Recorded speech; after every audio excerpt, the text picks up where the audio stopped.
The bedroom was a battlefield and I was losing. Claire's words hit like shrapnel. I don't want intimacy because you're bad in bed.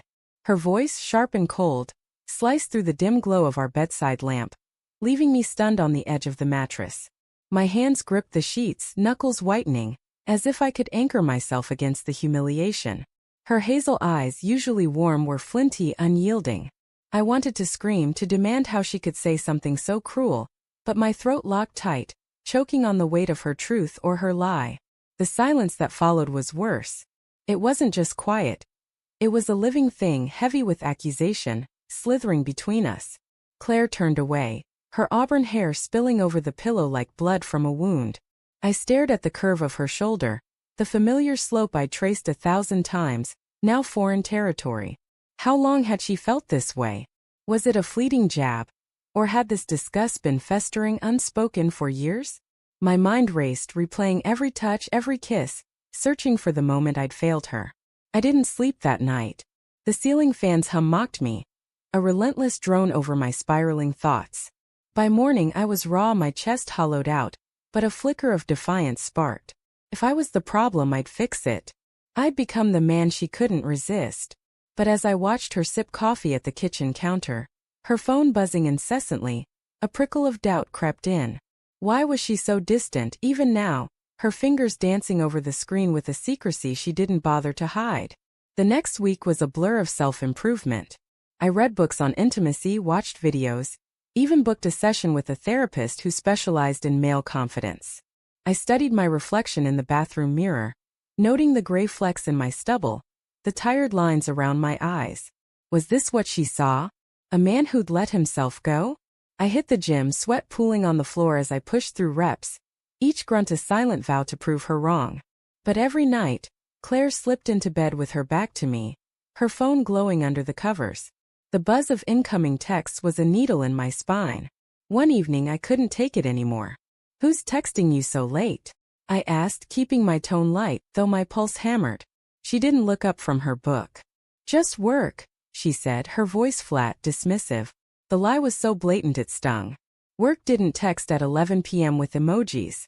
I wanted to snatch the phone to see the truth for myself, but I didn't. Not yet. Instead, I watched. I noticed the way she angled her screen away from me, the way she smiled at it, soft, secretive, the kind of smile she hadn't given me in months. The signs piled up like storm clouds. A new perfume, sharp and floral, clung to her clothes. She started leaving for meetings at odd hours, her excuses vague but polished. Client dinner, she'd say, or team drinks. But her heels were too high. Her dresses too fitted for corporate small talk. I rationalized it. She was stressed, overworked, maybe even trying to impress me by looking her best. But the doubt gnawed deeper, a splinter under my skin. I began checking her coat pockets when she wasn't home, finding receipts for lunches at places we'd never been together. One with a scribbled note. "Miss you already." My heart was a war drum, pounding with equal parts dread and fury. I didn't confront her. Not yet. I needed proof, something undeniable to shatter the fragile hope I still clung to. So I became a ghost in my own marriage, watching her every move. I noticed how she'd linger in the bathroom, the shower running longer than usual, as if washing away evidence. I heard her laugh on the phone, low and intimate, in a way she never laughed with me anymore. Each clue was a cut, bleeding out my trust. One night she said she was meeting a colleague for drinks. I nodded, my face a mask of calm, but as soon as her car pulled away I grabbed my keys. The city was a blur of neon and rain, the wipers thumping in time with my racing heart.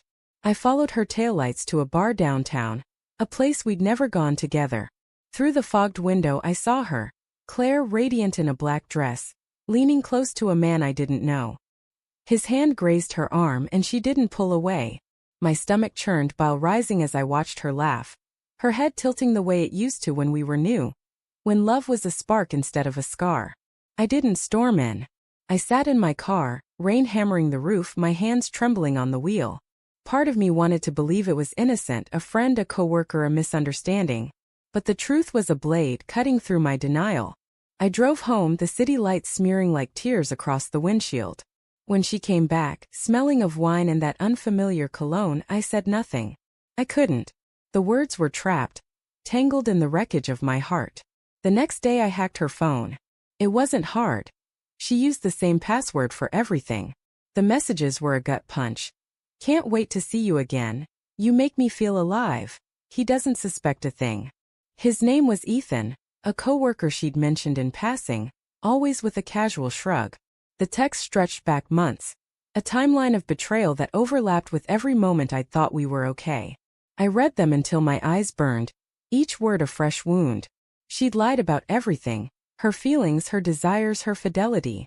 That night, I waited until she was asleep. I stood over her, watching her breathe, her face soft and unguarded. I wanted to shake her awake, to scream, to demand why. But I didn't.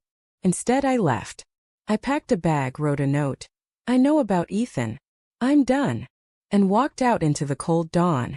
The door clicked shut behind me, a sound as final as a gunshot. But the twist came later, when I checked my email from a cheap motel room. A message from Ethan, of all people, forwarded from Claire's account by mistake. I'm sorry, it read. I didn't know she was married. She told me you were separated. My breath caught, my mind reeling. Claire had lied to him too, spinning a web of deceit that ensnared us both.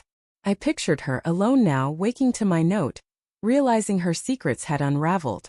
Did she feel guilt? Panic? Or nothing at all? I didn't go back. Not yet. The betrayal wasn't just hers, it was mine, for believing love could blind me to the truth. The road stretched ahead, empty and gray, and I drove, chasing a horizon I couldn't yet see, haunted by the ghost of a marriage I thought I knew.